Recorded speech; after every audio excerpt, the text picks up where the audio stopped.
পূৰ্বজন্মৰ দুটামান কাহিনীৰে ভিডিঅ'টো আৰম্ভ কৰিছোঁ। পূৰ্বজন্মৰ কৰ্মফল পিছৰ জন্মত যে পায় তাৰ উদাহৰণ আমি পূৰ্বৰ যুগৰ অৱতাৰৰ পৰা গম পাওঁ। উদাহৰণস্বৰূপে আমি ত্ৰেতা যুগত ৰামায়ণত পাই অহা কৌশল্যা আৰু কৈকেয়ীৰ কথা যদি কওঁ, কৈকেয়ীয়ে ৰামচন্দ্ৰক মাতৃ কৌশল্যাৰ পৰা আঁতৰাই 14 বছৰ বনবাস দিছিল।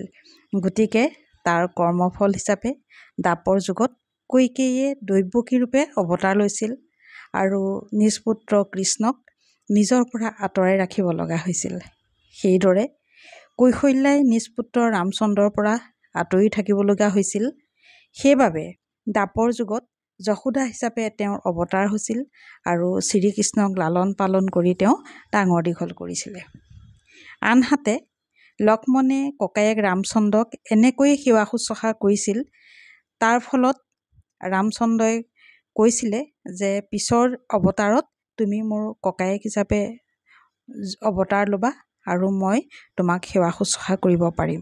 সেয়ে দ্বাপৰ যুগত বলৰাম হিচাপে লক্ষ্মণে অৱতাৰ পালে আৰু শ্ৰীকৃষ্ণই ককায়েক হিচাপে সেৱা শুশ্ৰূষা কৰিব পাৰিছিল।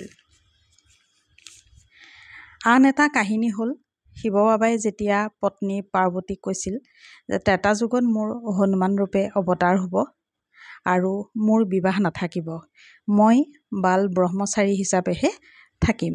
তেতিয়া পাৰ্বতীয়ে নেৰা নেপেৰা লগালে যে ময়ো তোমাৰ লগত থাকিমেই। তেতিয়া শিৱ বাবাই নিৰুপায় হৈ পাৰ্বতীক নেজ ৰূপে থাকিবৰ বাবে অনুমতি দিলে।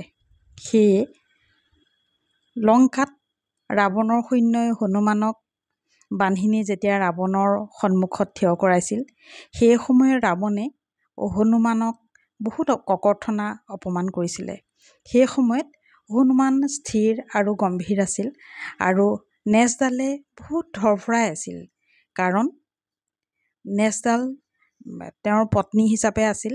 গতিকে কোনো পত্নীয়ে নিজৰ স্বামীক অপমান কৰাটো সহ্য কৰিব নোৱাৰে। সেই নেজডালে ধৰফৰাই থকা ৰাৱণে দেখা পাইছিল।